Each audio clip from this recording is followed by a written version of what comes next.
Matty White. Then we have the great Johnny Vance, who was a supervisor at the probation services. And he's really out there dealing with youth on a day-to-day basis. Then we got my good friend, Lieutenant B from the Dayton Police Department, who also is very active in the community dealing with youth in their situation. And we have tonight Shanice Dean, who is taking the place of Donald Dominic, who is from the Black Panther Party. Shanice is the chief of staff at the Black Panther Party here in Dayton, Ohio. So you can see we have a cross-sectional group of individuals dealing with this issue about youth and their disorderly conduct in public places. Generally speaking, when we talk about youth in these situations, there are three unique approaches. One is the approach of pure control, that is viewing youth as offenders and controlling them. The other approach is the developmental approach, where you look at the youth in a more neutral position, and as you look at them, you also are concerned about the way they're controlled, but you are more concerned about how you can bring the youth up and growing their experiences.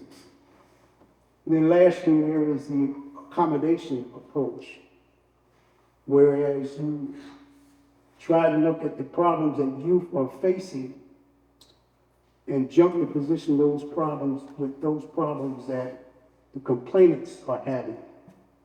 And when you balance those approaches of how you're working with young people in regards to how the complainants are having their problems, because most complainants will complain. And when you make that approach, it's more of an accommodation approach. Now, normally speaking, the accommodation approach and the developmental approach are put together, and that's how they usually try to deal with these situations. And the main reason for that, when you look at a control approach, you have a lot of times the citizens are upset because of the way the police are handling the young people.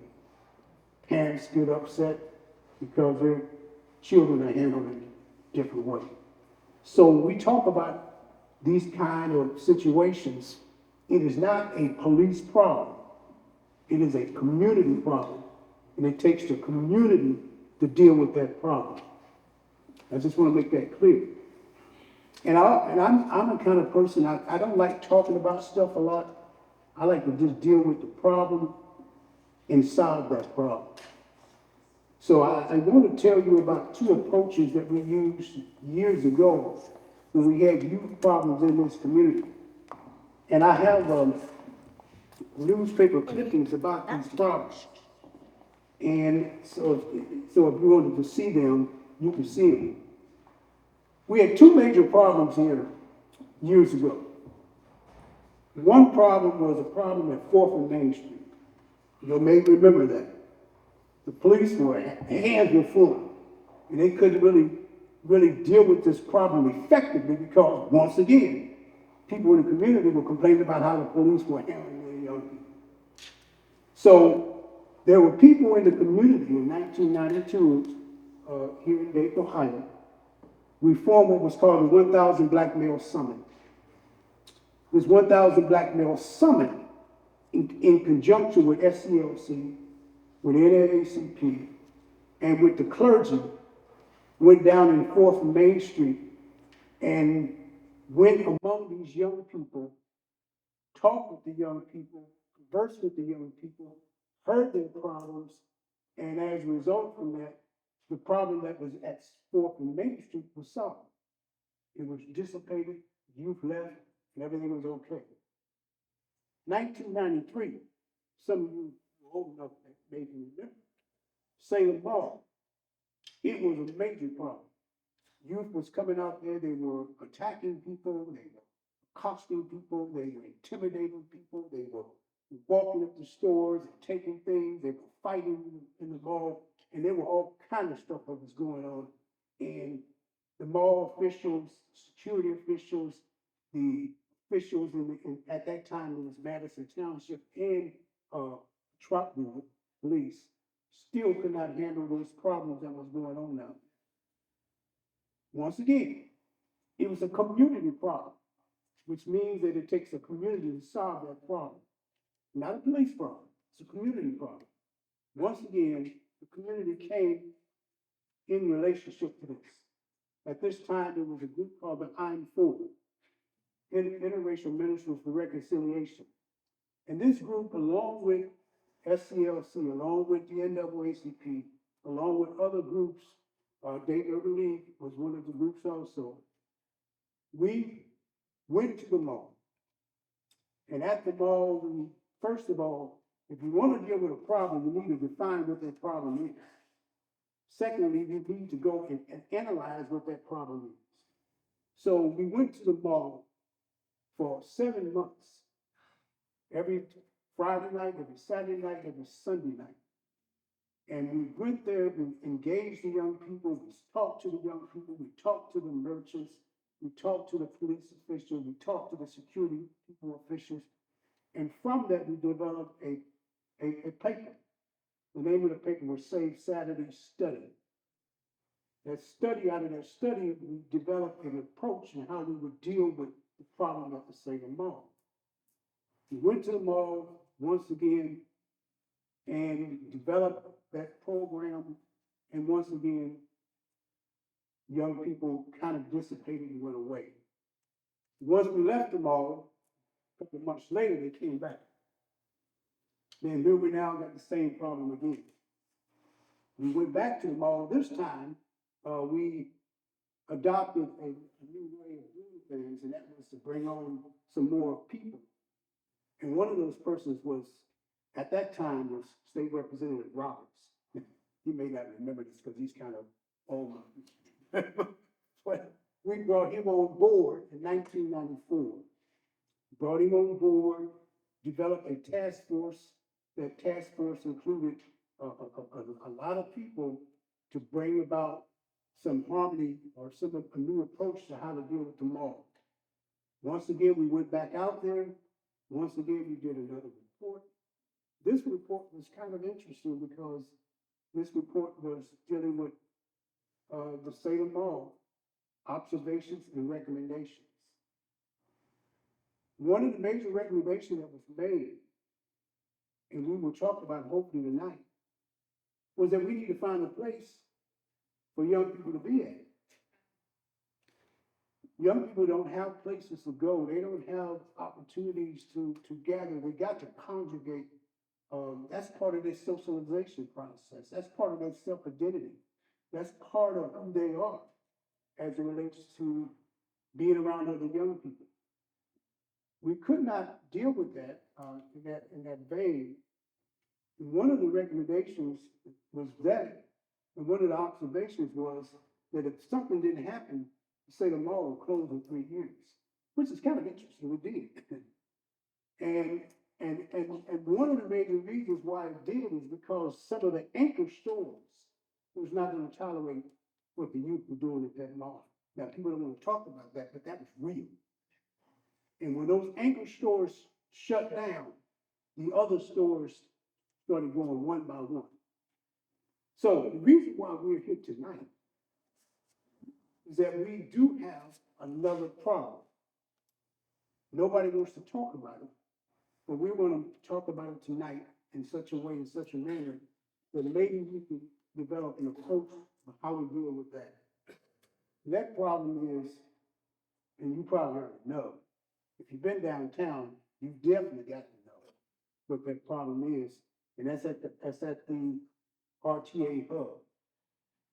It's a problem. It is not a police problem. It's a community problem.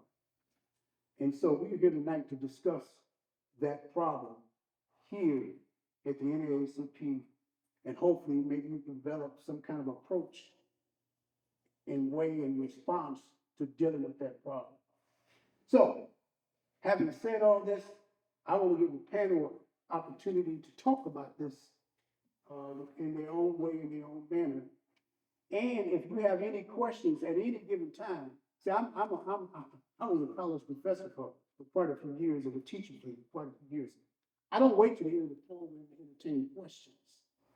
So if you got a question at any point in time, just raise your hand, we'll take your question, we'll try to answer your question, because the reality of it is, we want you to dialogue with us. We want you to have some interchanging, and oftentimes you sit out there in the audience and you don't get a chance to ask your question. So I've got my timer on right here. So we're 11 minutes in the conversation, and I'm watching this very closely. So we're going to use every minute effectively. But we're going to start off first with Maddie White. She's got a great opportunity to address us, because she's got a group together, and it's called Just Us, For Us, and By Us. And these are a lot of the grassroots groups, and they're coming together to try to make changes within our community. We're very happy to have her tonight to talk about this problem that we have dealing with youth inside of public places that are disordered. Thank you, Dr. Fox. Your narrative is actually circular in that you stated the problems. You also gave some solutions. You actually, though, gave a manifestation of some symptoms that exist in our community. And the manifestation of those symptoms and those ills are violence. Youth violence is definitely a serious problem that can affect victims, their family, their friends, and the community.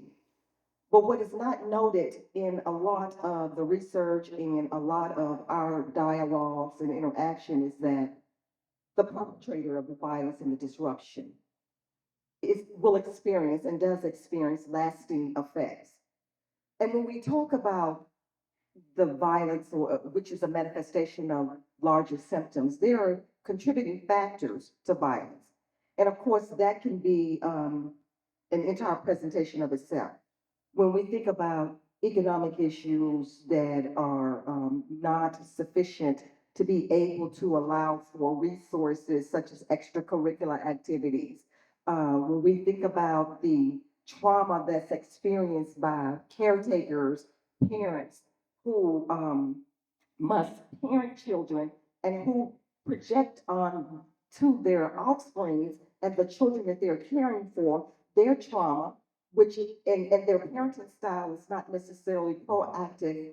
And then, of course, we have the schools, which sometimes are not resourced sufficiently or adequately to be able to deal with what young people are bringing into the buildings. And so then we have a plethora of issues and violence and disruption, misbehavior that generates a negative community environment within the schools.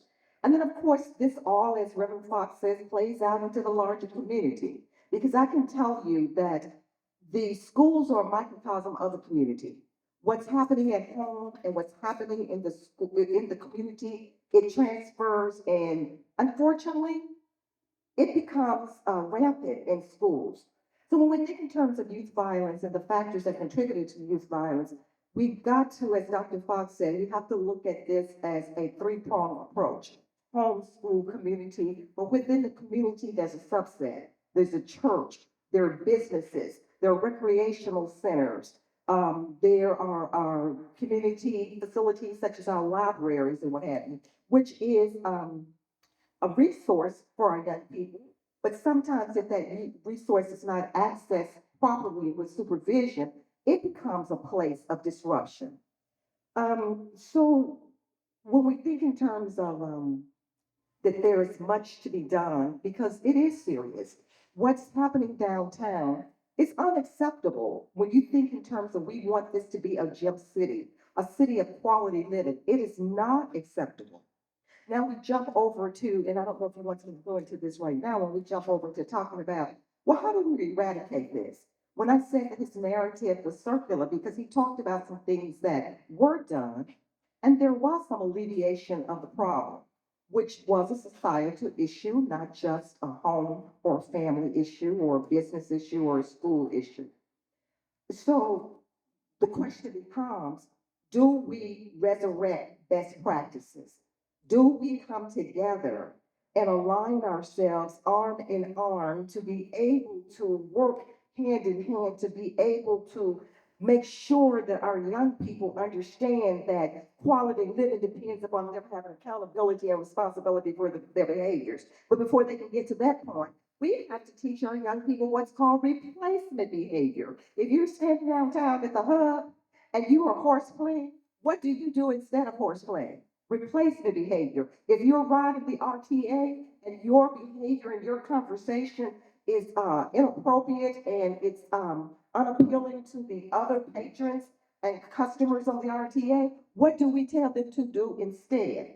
And I will share with you that when we step out and we have the courage and the calm to be able to address young people, 9 times out of 10, you're going to get a positive response. So then it's incumbent upon us to be able to stand up and say, that is not the way to behave. And so we can go deep in terms of, first of all, teaching young people you are somebody. I'm a firm believer that if you are spiritually bankrupt, it's hard for you to call up something to help you to be able to gauge and measure your behavior and determine what is the norm and what is right in this situation. And so I think we need to go back, in my humble opinion, I think we need to go back to Deuteronomy 6. Teach the children of the statute, God's statute, what he says is for the right thing to do. So we, as adults, as community people, whether you're biologically parenting, whether you're a caretaker, whether you're standing in the gap, or you're just a neighbor or a loving community person, teach the children of God's statute. And in that scripture, it tells you that, and it will be well with the cities. So I'm going to yield because, as you can see, I can go on and hopefully we'll come back around and talk about some solutions, because I certainly have some resources and some information that I would like to share that could do, as Dr. Fox has shared, with some of the programs that have been done in the past. So I'm going to yield. Shall I yield to the gentleman to my left? I yield to the gentleman. You on my left.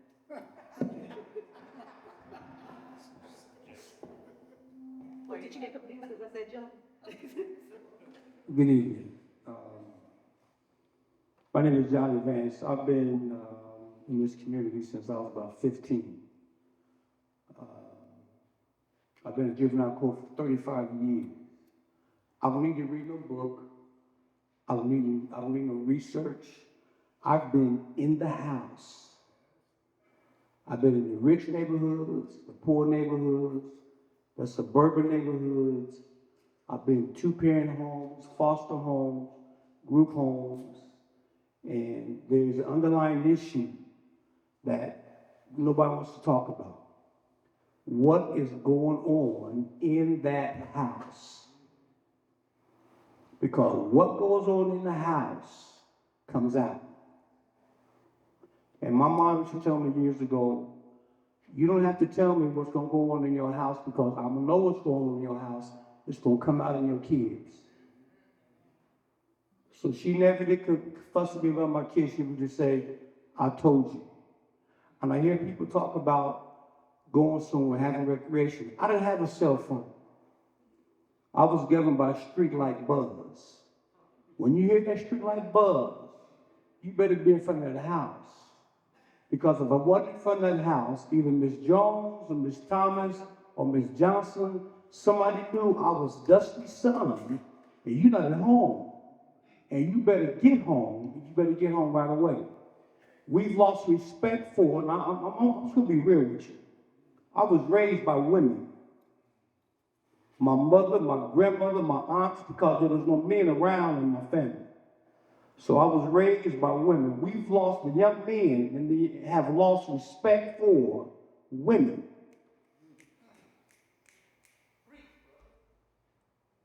And who is predominantly in the community?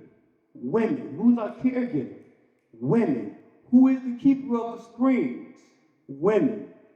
Who's the school teachers? Women. Who's the lunch lady? Women. Who's the bus drivers? Women. Who's at the hospitals? Women. Nursing homes? Women. And these young men do not value women because they don't value their mother.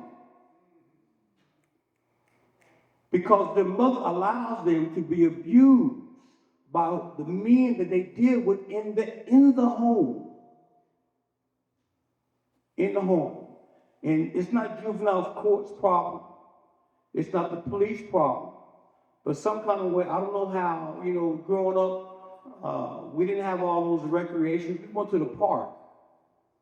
We go to the park, we play ball. We didn't have rec centers. We go down to we call kick the can. We kick the can, roll a tire, we walk the railroad tracks. And we did simple things. We built go-karts, we built tree houses. These young people don't know how to have simple fun. They feel like it has to be bought with something. They have to go to the store. And it's amazing to me how a young man can have a $150 pair of shoes on and you got straight S. That amazes me. Or you got on a Rockaway shoe or Rockaway pants, but that amazes, but you look good. But in juvenile court, and I'm saying this because I just deal with it on a daily basis, we have young people who don't value home no more. Mama is my friend. Mama's my girl. And sometimes mama allows me to sell drugs and make money because I'm paying the rent and I'm paying the car payment. But nobody wants to talk about that.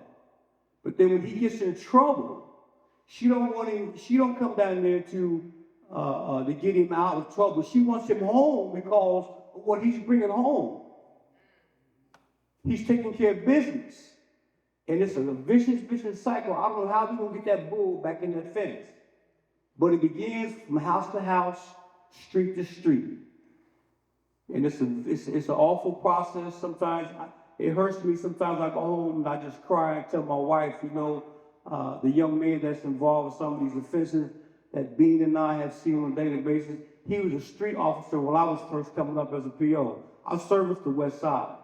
And I'm going to tell you, it's the respect for the mothers. But you know who's missing? The pastors. The pastors have an active, captive community every Sunday. And you very seldom hear them talk about, let's go get Johnny. They wait till Johnny gets in trouble, then they want me to come down and bring him in the judge's chamber, and I'll tell them no. Because I asked him, where was you at when he was cutting up in school? Where was you at before he got the gun charge? Where was you at when he was 11 or 12? And now he's 16, 17, you're running around chasing him. It's too late. It's too late. And I'm tired of going to funerals. I'm tired of seeing mamas cry. And these young boys run around and they steal these cars and all this kind of stuff.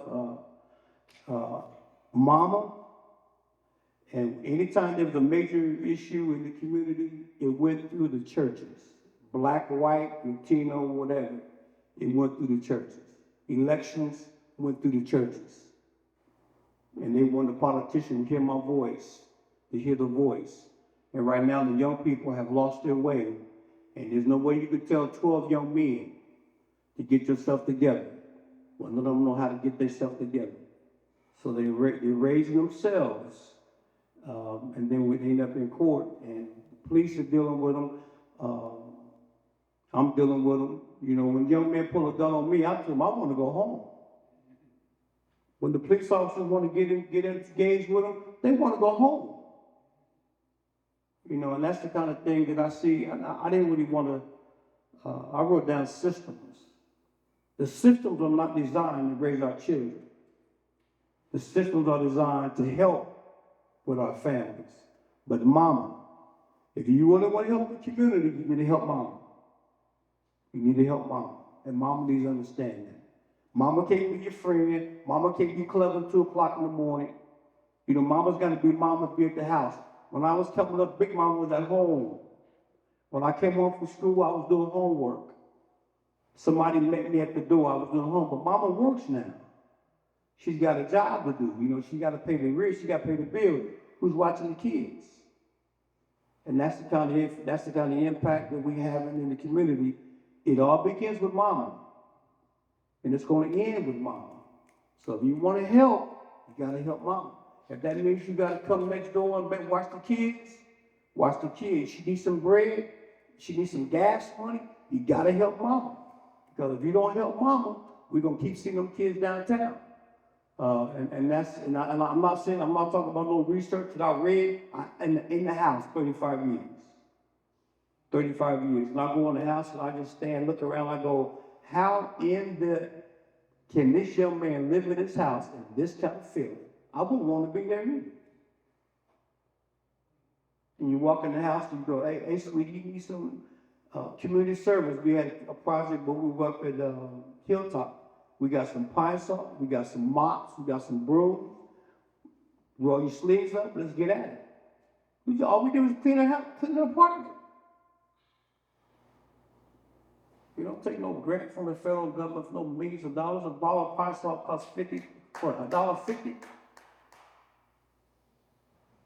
We make it a great big thing, but we don't want to talk about what's real. We want to give these issues that we can't reach. But you can always help mama.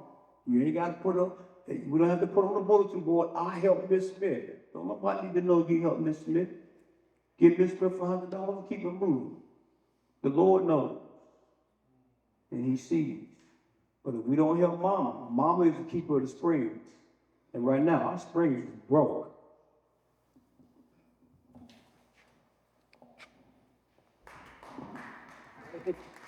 Amen.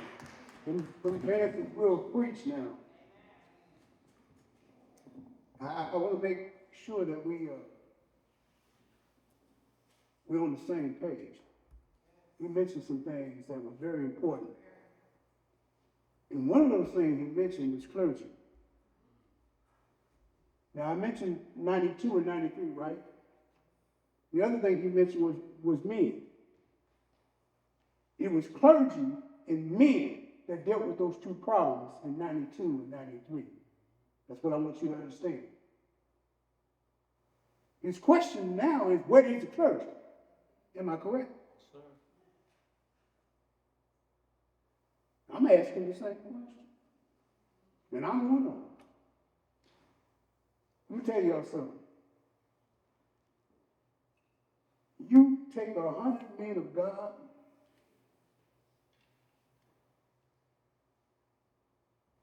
and they can take back this community in less than 2 weeks. Y'all may remember the Concerned Christian Men. Y'all remember them? Yes. They were men of God.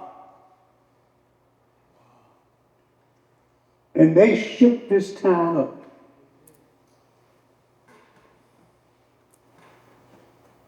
Now, I'm too old.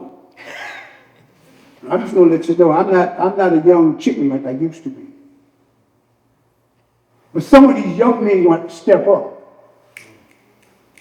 and take on this real serious matter that we have in our community. Now we're gonna move to another. This is interesting. We had this side here. I'm just neutral. Now we got law enforcement. Y'all. And then we're gonna have our. This is a very difficult situation. We had Black Panthers next to will come up last. Okay? So we're gonna have Lieutenant Dean talk to us. You know, we got a question. Yes, ma'am. Not necessarily a question. My name is Patricia Roebuck Jackson. I am the descendant of George Roebuck Sr. Some people may remember that name. Many may not. He is also the grandfather of Donald Dominic, who is leader of the Black Panthers. What I wanted to say, one was to publicly say thank you to Mr. Johnny Vance, because I am a living witness as to what he is saying. And I'm also the mother of a young Black boy who is continuing to go through these things. And I hear, us as a community saying that, yes, it's a community thing, but it is also a self thing as well. He was my brother's PO from the time he was 14 to the time he was eulogized back in 2020. So he definitely needs the help. And like you just mentioned, you guys are getting older, so it is up to us as a community to bring things back, like the Northwest Priority Board. We're talking about problems, let's talk about the solutions. Dare, why did that go away? Teen Summit. But we also understand too, as a mother who is very involved in the school system, we get tired too, because they call me all the time because they're not gonna be there for my son. We have to start filling in that gap for the other young men, the other families, the people who don't have people, or the big mamas that are trying to raise these 14 and 15-year-olds. They can't do it by themselves. I can't do it by myself. I've lost 2, probably going on 3, black men in my family to the struggle of the streets. And it goes back to, yes, I'm a single mother, dad is not there. We're doing our best, but when it comes to community, and seeing positive black men, and we're not talking about just men being in a role, to say we're in the role, but actually doing the work, because we can get those 100 men, like you said, that are in the church, but we need those men of action as well. I'm looking for some active black men in the community for my own son. I've had to take him out of Dayton Public. I've had to call Mr. Vance to the schools. Like you said, vicious cycle. My mom went through it, now I have to go through it. So where is the solution? Where is the help? I'm prior military. I teach my son, you respect the police, because when your car getting broken into, your house getting broken into, you are going to call them. You're not going to call people next door, because we're turning a blind eye, because it doesn't affect me until it's inside of your home.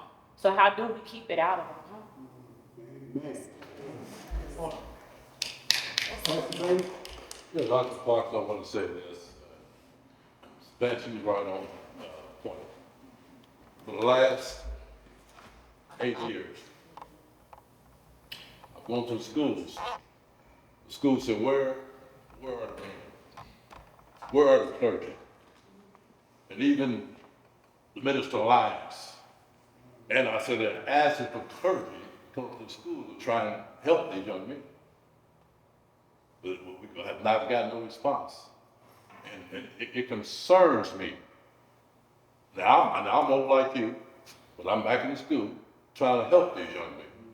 They have no guidance. There's only a few men in the school system. The school I'm at, I think I counted about 5 or 6 of us. They're all the women teachers. But me being a minister, you know, I get it. They're very disrespectful. They get tired of hearing my sermons. Just when I stand up, they say, oh, here we go again. I said, but it's just one of me.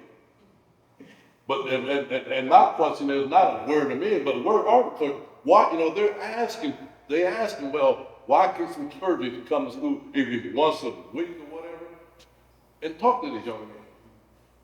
And I don't know the answer to that, because I tried.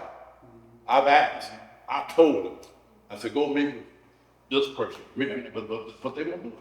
Everybody's so busy doing other things, but we're losing, really, not just our young men, we're using our young ladies too. I mean, there's some things that I cannot talk to them about.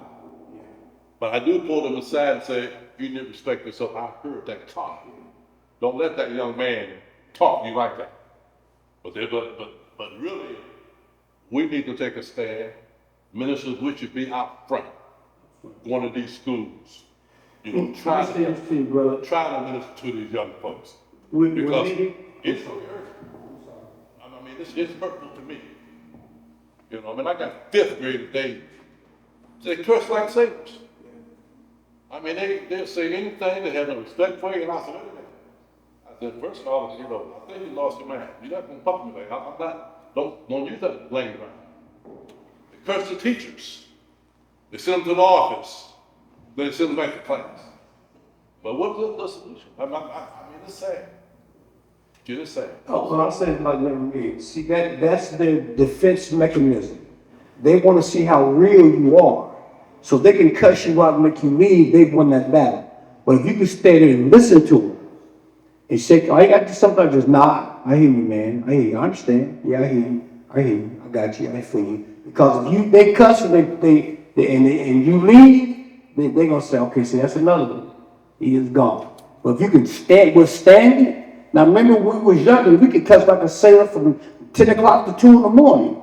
But now that we older, it's almost like we can't take that. But to listen to them, sometimes you have to, you know. And I'm gonna say this, I'm gonna leave this alone. If the men won't do it, I'm gonna tell you who's gonna do it. The women's gonna do it. And when the women do it, they get mad that it gets done because the women in my family ain't gonna ask you once or twice. Third time they're gonna get it done.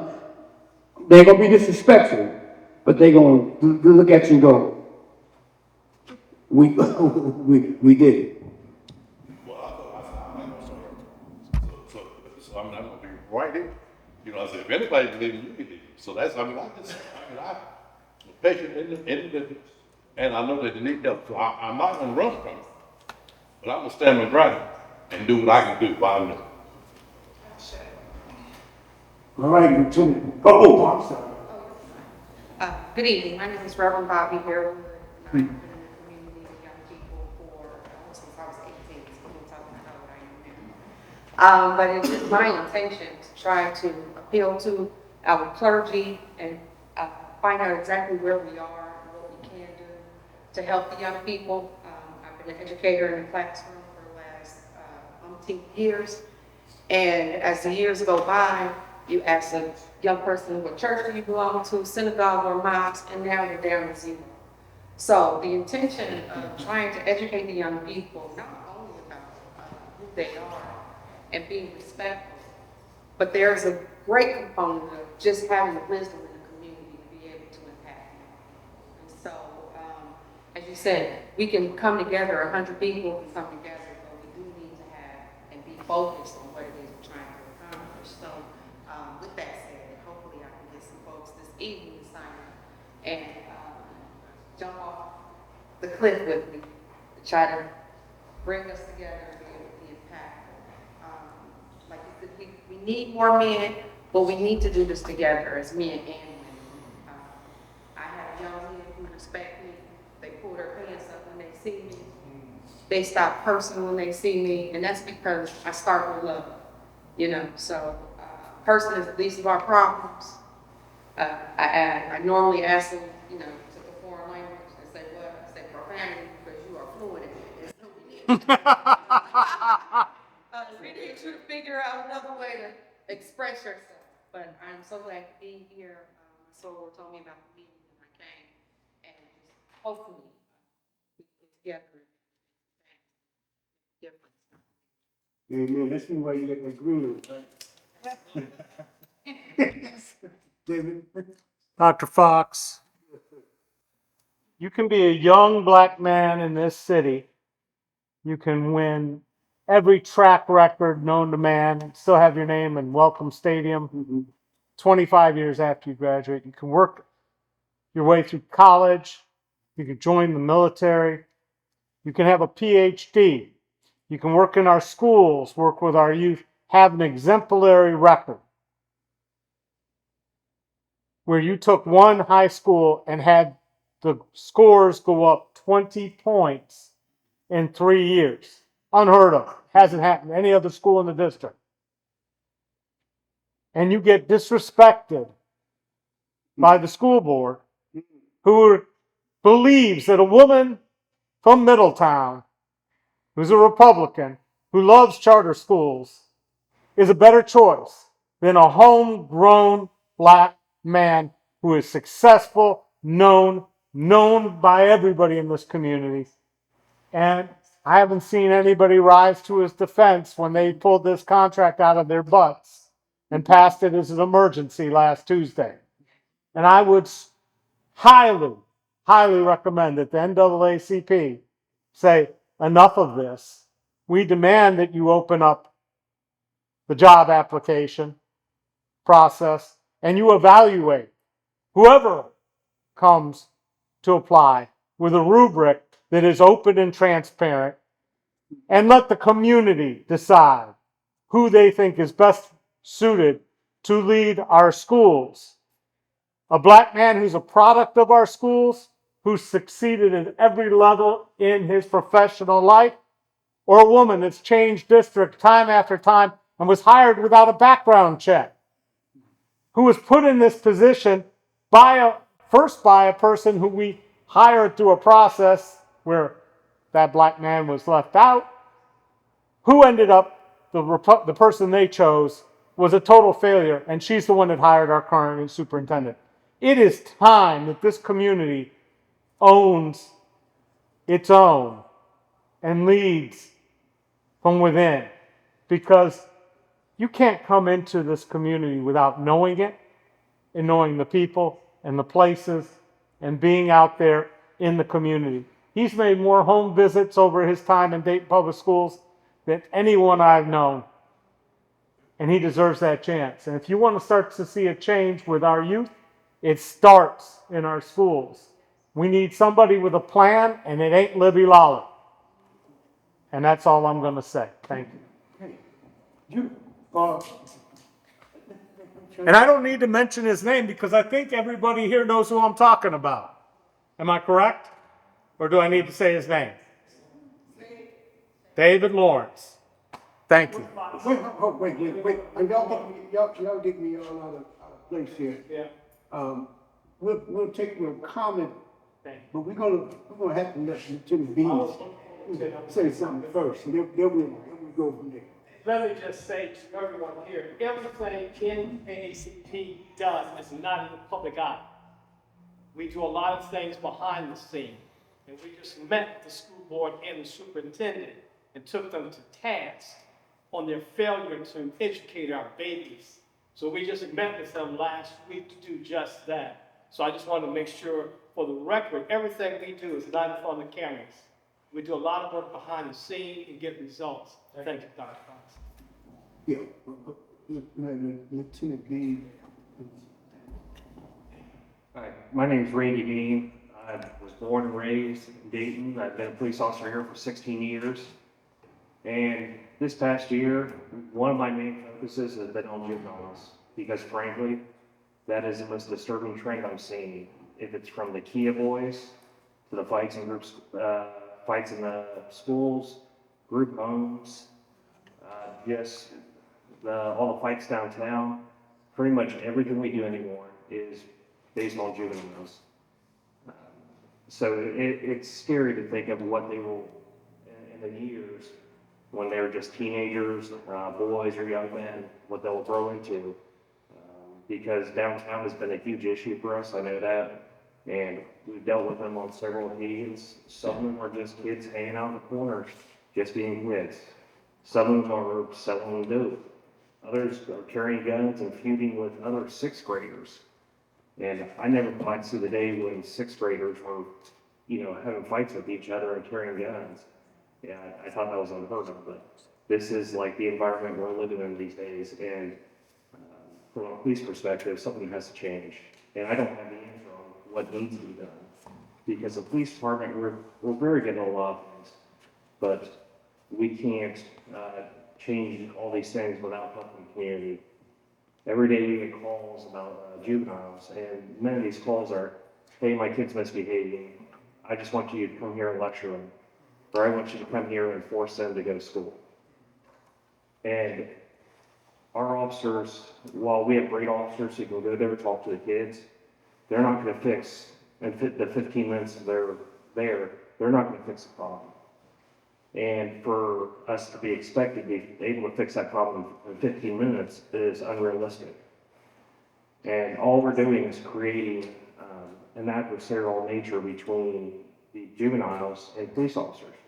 Because if a police officer comes there and they lecture you on going to school or doing, make sure you're doing your chores, listening to your mom, they're not going to like us from the very beginning, because we're setting that relationship up for failure. We're talking about creating positive interactions between police and juveniles. Well, we can't have that when we're being called to raise these children all the time. So that's why we need help from the community. We need help from parents. We need help from everyone else. We will step up and do our role. We will be active, willing partners, but we need help with everyone. I know Johnny and I, we've been meeting with, I don't know how many times we meet. We talk to Dayton Public Schools, and every 2 weeks we all sit down and say, hey, what's going on this week? What can we do to help out? So we've had a great partnership together. Now we need a more of a partnership with the community to see what can be done to help solve this problem. Amen. Thank you, Lieutenant. Our mayor just come in, and we'll give him a chance to say something that Ms. Dean speaks. She's taking the place of, Dominic and,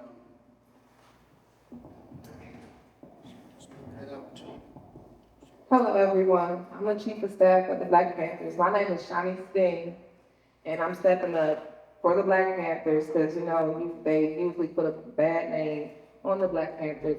I'm here for the Black Panthers to have a voice for the youth.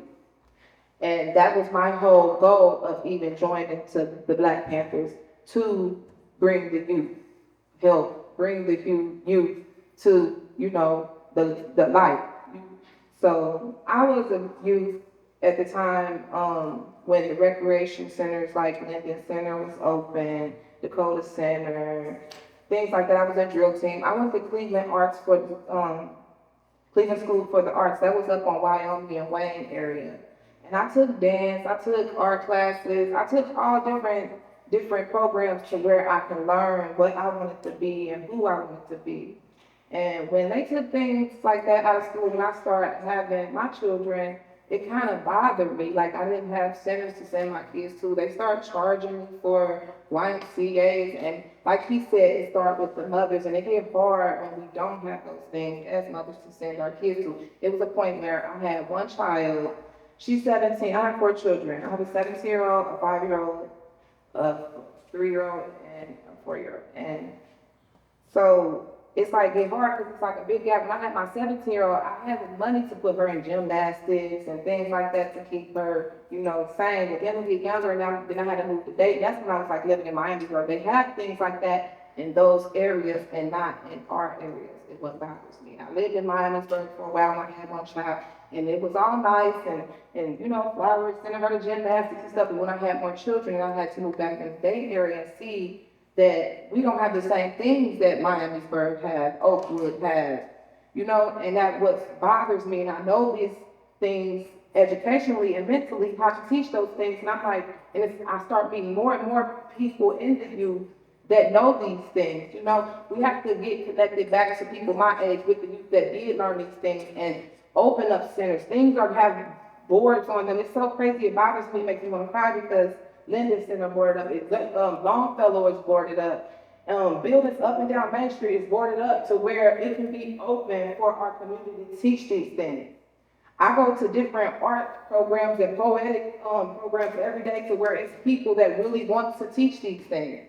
And I get teary-eyed to hear about when he say people got shot down, it's people on the corner of the hub, and I didn't even know all of this. And it kind of bothers me because I have a 17-year-old and she got brought up correctly. I'm going to say correctly, but not in the streets to where I had to start seeing the things. So when I got the day to seeing the youth bring out, I said, what can I do? Where can my voice be heard at? So at first I'm like, okay, I'm going to be a cop. Then time flew and I had kids. I was going to go to cop school. Now I'm 35 and that's where the age stopped. So I'm like, where can my voice be heard? So I met Donald. And that's when I said, okay, well, maybe my voice can be heard because his voice is being heard, if that makes sense. And so I just want to be here to be the one that you look at as the youth. And that's what we need, more youth to connect the youth. I know the older people are doing it, but we need to get more youth to connect the youth. And I feel like I have a friend, that's one thing I want to mention too. It's another girl named Shakia. It's my friend. I met her at Dollar General. She's years younger than me. I'm 35, she's 25, but she is very smart. She is the youth minister. Her name is Shakia Armstrong. She's the youth minister over the Black Panthers too. And she do yoga, she's meditating. So we want to start a meditating yoga center for children because it starts mentally also in the homes. We have different mental issues and it starts at a balance in our mental and our spirit. So one of my friends, she's a good friend too, she's wanting to work with children with meditation sessions this summer. Different workouts. I want to start a different workout camp for kids at different parks of locations and the programs of, different projects like soda baths and stuff like that. We can go in and get workout for kids because that's another thing with the eating habit. It's like really bad where they feed our kids in these lunch programs, just horrible things. We have them at the pantry. Why can't you drop the things off to the school and have them give them fruits and vegetables? Why they have to have processed foods? That's another thing that bothers me too, because it's a mental thing. So I'm gonna end there and, pass the mic off. I just wanted to let y'all know who I am. Like I said, I'm Chief of Staff of the Black Panthers, and I wanna bring different opportunities to the youth. Thank you so much, Ms. Lee. It's particularly unusual, particularly because you came at the spur of the moment and came to take the down place. Did you have something to say? Oh, I have worked with you for over 40 years, and the thing I know most about youth is when they're in a constructive program, how it affects them in a very positive way. I still see some of the young people that were in the Dayton youth program, and they're working now. They finished school, some of them came from bad homes. So it's something positive.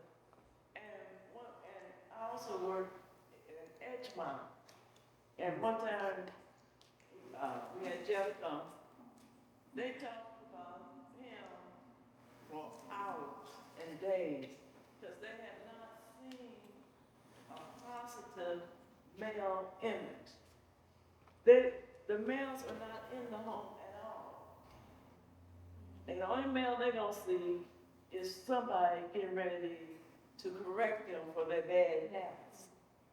So, and I was on the internet today, when I grew up, there were a lot of male teachers.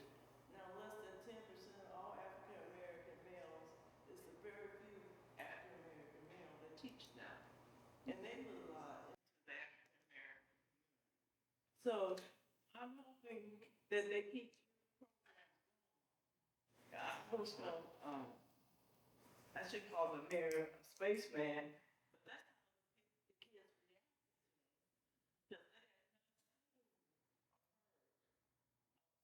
common sense. And I'm looking for, and the policeman,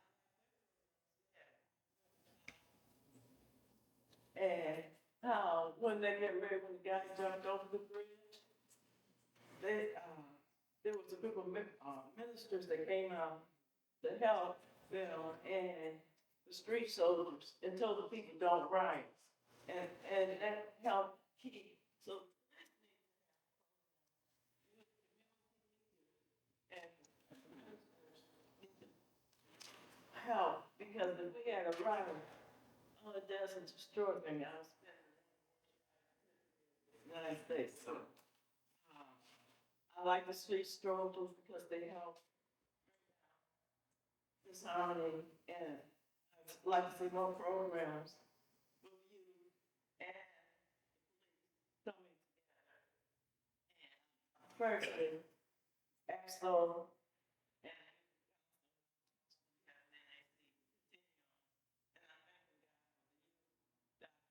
see that work that you are with. amen. Mr. Mary, you have something that you want to say to the group? You come on up.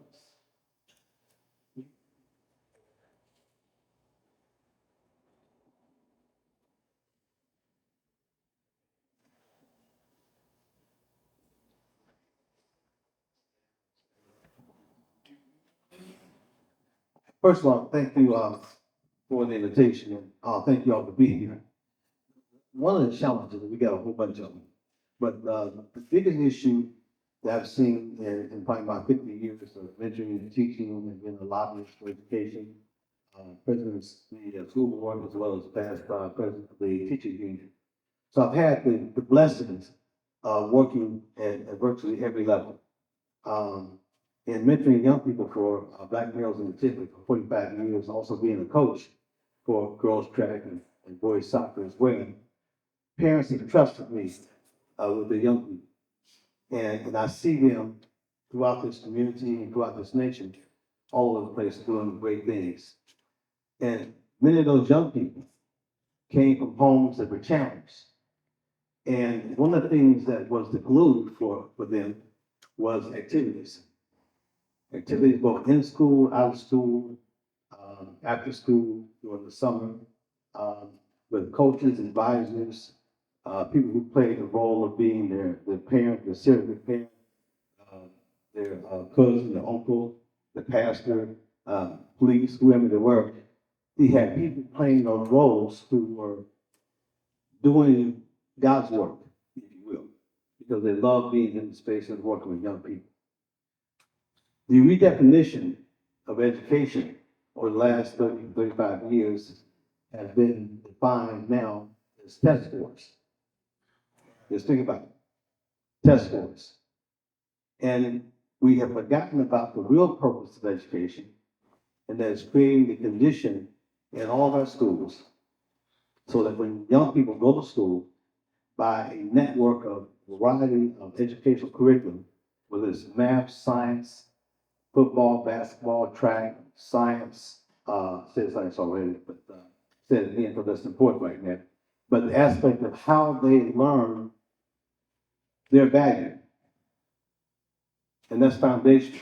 How they learn that they have value to society. And so when they learn that they have value to society, and they use the variety of those skills to make their contribution to society, so whether they go to college, whether they go to the military, or whether they go into the workforce or trade school, or whatever the case may be, they understand that they have value. They also learn in all those different activities a role of discipline based on who the coach is, the teacher, the cheerleader advisor, whomever they are. They all have a code of discipline that young people are supposed to follow. And when they learn how to follow those codes of discipline, in reality, what they're doing, they're practicing adult skills. They're practicing the kinds of things that get them a job, they're practicing the kind of things that allow them to keep a job, they're practicing the things that allow them to be able to take care of themselves, their family responsibilities as well, and then be able to pay taxes and make other contributions to our society. They're also learning the skills on how to be a law-abiding citizen. They're learning the social skills that allow them to be able to move through different parts of any community so that we don't have to have police or fire or anyone else who's dealing with discipline to come in and help them with direction. When you minimize those diverse activities, as was mentioned, things that they have in more affluent school systems, then you put our young people in a position where they do not feel that they have value. When you look at this system, this city, you know, we passed in 2016, I think 2016, the first tax increase in 34 years. What do you think the citizens were going through in terms of cuts for 34 years? In terms of reduced amount of money for paying salaries for staff, fixing roads, trash, recreational centers, et cetera, et cetera. Just think about that. What you would do if you had no additional money for 34 years in your budget. Then we look at the school system. The school system has passed 4 school letters in 51 years. But think about that. 51 years not passing the school letter. 1988, 1983, first and 88, 92, and 2008. That's it. And so when you're looking at how you compare them to other systems, you're putting pressure on those staff people, on those leaders, that they don't deserve to have, because raising young people who are not yours is difficult enough. And when you don't have the things that other systems have, and then you're always being compared in the news media, like everything is equal. So when you have average household income, like I said before, let's go back to 2018 or 2013, $28,000. So the average household income around us was $85,000. So let's round the 28 up to 30. And so subtract 30 from 85. 55. So where that $55,000 live to the household? They take care of housing, recreation, food, shelter, clothing, field trips, anything that that parent wanted to do. And the last time I checked, even though Dayton Public Schools spend probably $13,000, maybe $5,000 more per child, $5,000 does not close a $55,000 gap. And too often, we allow the news media to give just top basically top information, but not the real deep level of information that you need to have to make a decision. So that's the backdrop. And then you have state and federal legislators who are constantly passing legislation that is designed to minimize the quality of opportunities for children in urban communities. And you call it whatever you want to call it, but it's not by accident. Thank you. It's all by design. And so you have to factor those things in the process. So you make it difficult for anybody who's in those spaces to make good things happen as far as our young people are concerned. And so I'll just end with this. If we're talking about how we create the best conditions for our young people, start with the end in mind. Start with the end in mind. What do you want them to do? What do you want them to be able to do? And then ask yourselves, what are you willing to help put into the pot? What are you willing to put into the pot? Because if you design something compared to what is beneficial in Centerville, Oakwood, Kettering, Lakota, those school systems, we all know who they are. And go to the school board and say, hey, here's what we should have for our kids in the city of Dayton. And I'm going to be a part of helping you raise the money to make it happen. And I'm also going to be involved in helping you remain accountable to us to make those things happen as well. And that's what I look at. So why are you so focused on education? Yeah, right. I had a great experience. Dayton Public Schools, Jefferson Township Schools. My kids came out of Dayton Public Schools, and they're both making more money than me. And so they'll ask me for money. But the issue is, there are so many young people who have that skill, that talent, and they're not getting the same kind of opportunity that my kids have. And so my role as a mayor, while I'm not responsible for education as a city, we did put some money in preschool education, and it's showing some benefits for us in 2017. But the issue is that clear. If we put our shoulder to the wheel together, if we look at what's happening in other successful school systems and come together collectively as peacefully as we can, talk about we want to have some of the same opportunities for our kids and for our grandkids, and then again go to the board and say, okay, here's what we want to have. And again, like I said, and we're willing to help you go out to support a levy to make those things happen. And that's our role. Thank you so much for this opportunity.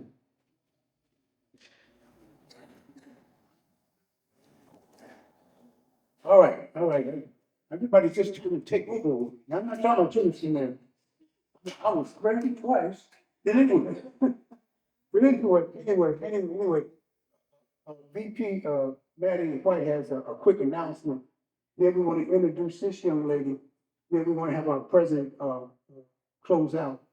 But, I want to thank Ms. Dean for being here. I want to thank Lieutenant Dean for coming. My good friend, also, Mr. Johnny Vance, and here, Thank you, Dr. Ferguson. Thank you, Dr. Fox. I would be remiss if I did not say that certainly there is a predominance of violence in certain neighborhoods, but it's not exclusive or limited to certain neighborhoods. And also, too, there's disparity in equity in terms of how resources are given. Now, the Ohio School Board, the Department of Education, has now provided $1,000 to help pay for educational curricular activities. It's compelling for us to make sure that this information is communicated so that everybody will have equal access to it. When you talk about just us, for us, by us, we have to be willing to step out there and to be our sister and our brother's keeper. So let's hear with everyone that there's a list of qualifying school districts and a table of eligible households. Let's get this information out. There are also other community programs that can help our young people escape or not to encounter violence. We have mentoring programs. We have fraternities and sororities. We have churches. We have organizations such as the NAACP. Thank you. you didn't have to talk that fast.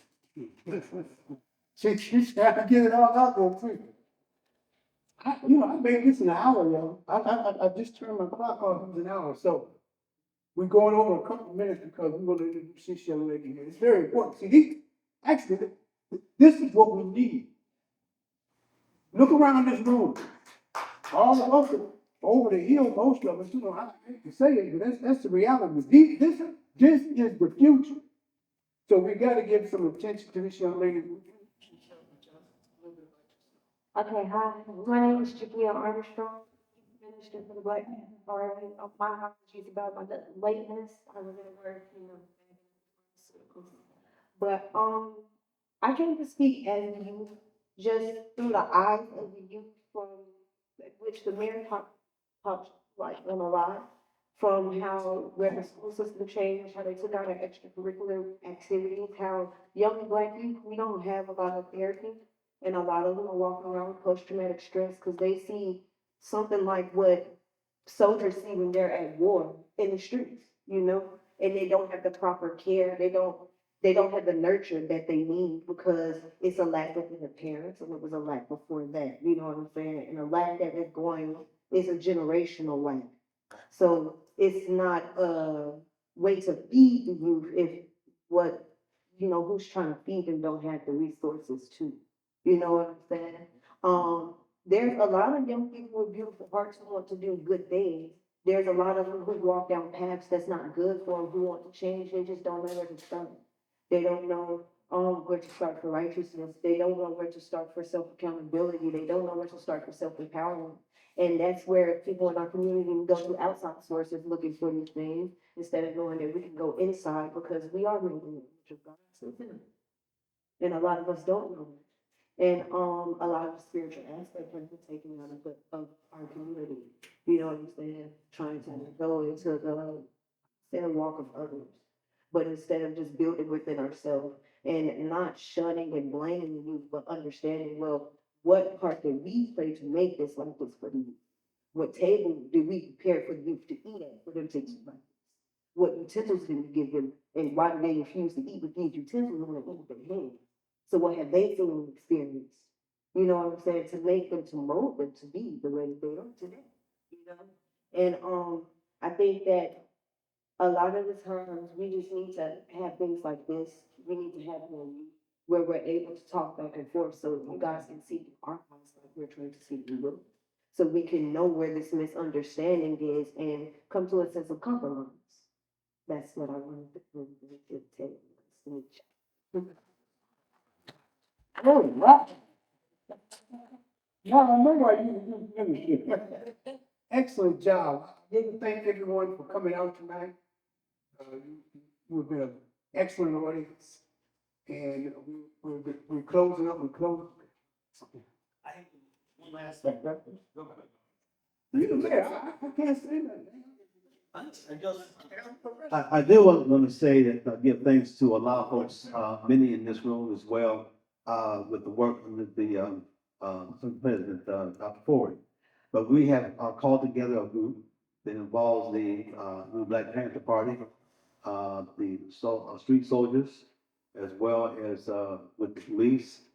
Chief Axel is a very active police chief in this community, working with young people. He goes with me, we teach kids golf and do other things with them as well in the community.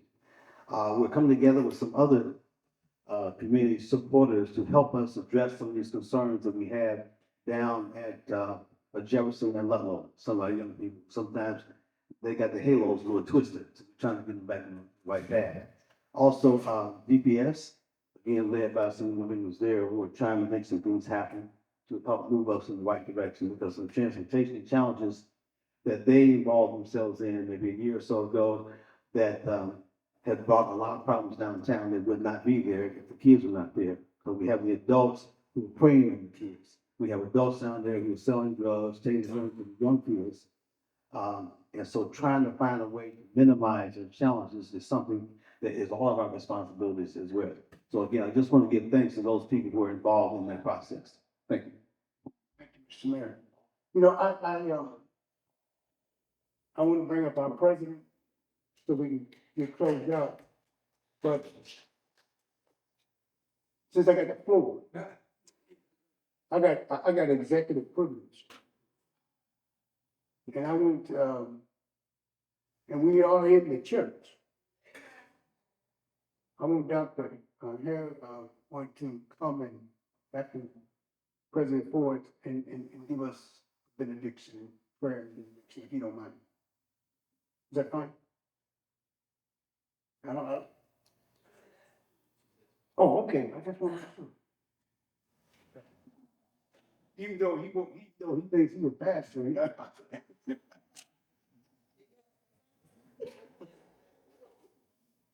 Well, first I want to say, let's give Dr. Fox for putting together this prestigious team.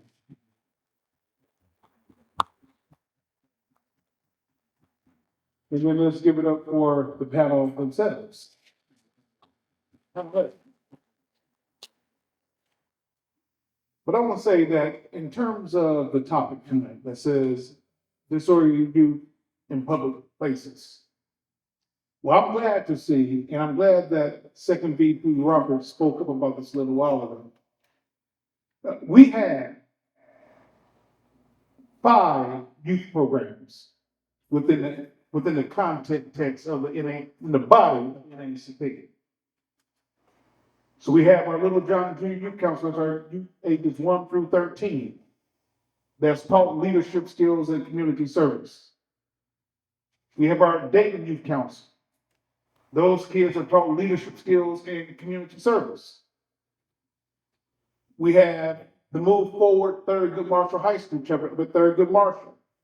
That's taught leadership skills and community service. We have our Central State University college chapter. That's taught leadership skills and community service. And we also have our Dayton Axel Youth Program, where we just had a talent showcase this past weekend that performed, basically they honed in on their craft in about over 30 different areas of competition between performing and visual arts, sciences, mathematics, entrepreneurship, chemistry, biology. So I'm very proud of what we do as NAACP in terms of youth development. So youth development, when I think about how we go to market with youth development, and those youth, if I can really play back in my head, all the youth that came to our youth programs have went on to be college graduates. You have went on to be bankers, lawyers, doctors. You know, these are youth that come from the streets. But what we do is we hone in on their craft by teaching them community service and leadership. That's what we do at the NAACP. Make no mistake about it. And that's what we do. So when we think about the school system, yes, we just met with them last week. DPS leadership in terms of the administration, DPS leadership in terms of the board, and DPS along with NAACP. And we had a very clear message for DPS leadership, because you have to have the administration, you have to have the board. Made it very clear about our actual youth program, made it very clear about the performance of the district. So, Second VP is absolutely right. It's a lot of things that we do that people just are not privy to because we do it in the boardroom. We don't have to showcase what we do. Read our report. It's in our report. We don't have to prove what we do. We go to market. So at the end of the day for us, when it comes to youth development, that's one of the pillars of the NAACP nationwide. The 2,200 units across this country are charged with youth development. That's number one.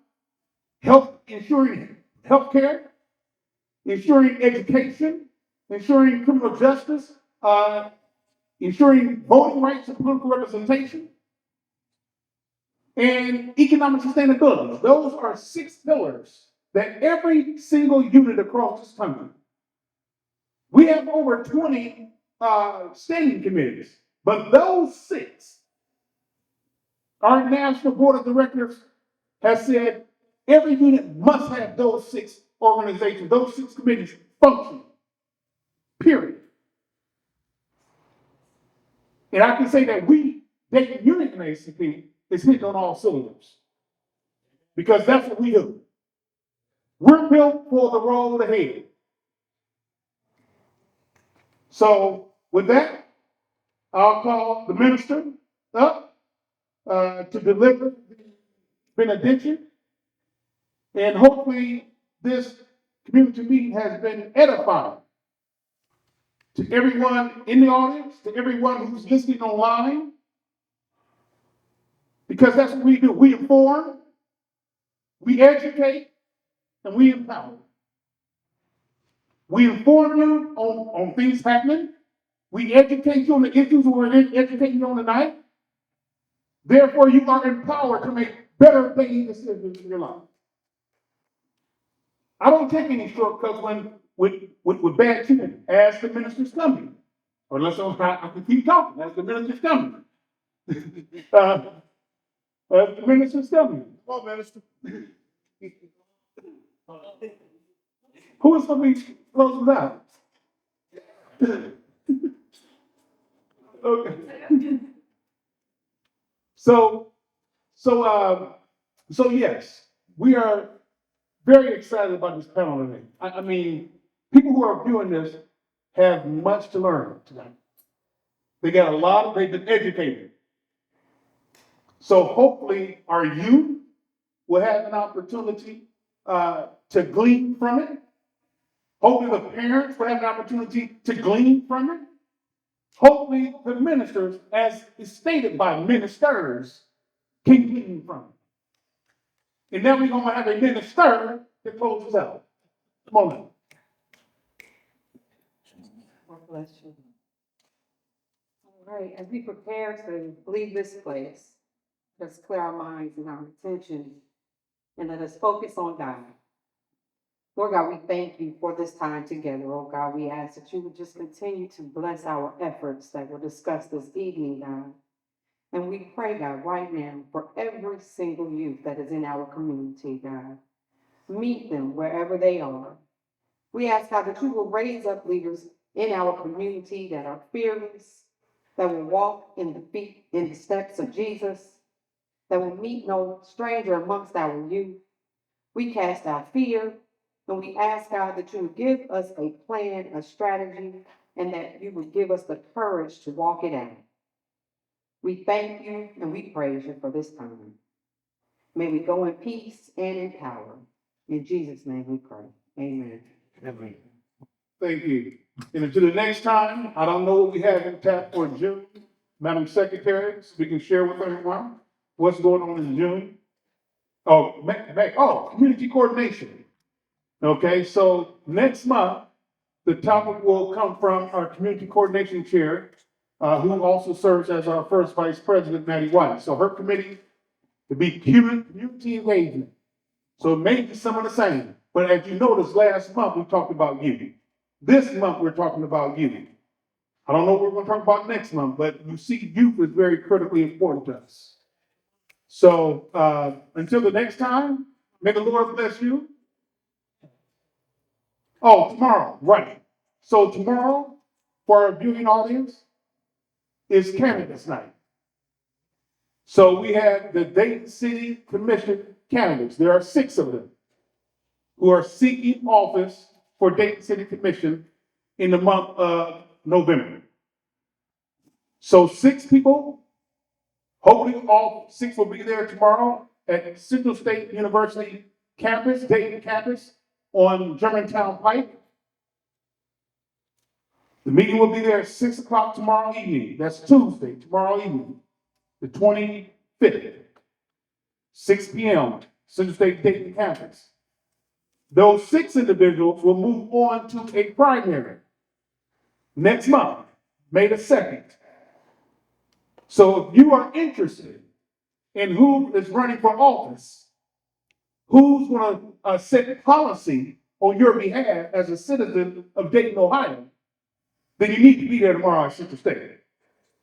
So tomorrow, 6 o'clock p.m., Central State Dayton campus, which is going to lead up to the primary election on May the 2nd. That field will go from 6 people to 4 people. And then those 4 people will then advance to the general election in November. And then those 4 people have an opportunity to give it all they have, to see who's going to be eliminated, to see who's going to make it to the final 2 people to serve our community. So with that, now, may the Lord bless you. May the Lord bless the NAACP, and may the Lord bless these United States of America. Thank you very much, everybody. Good evening.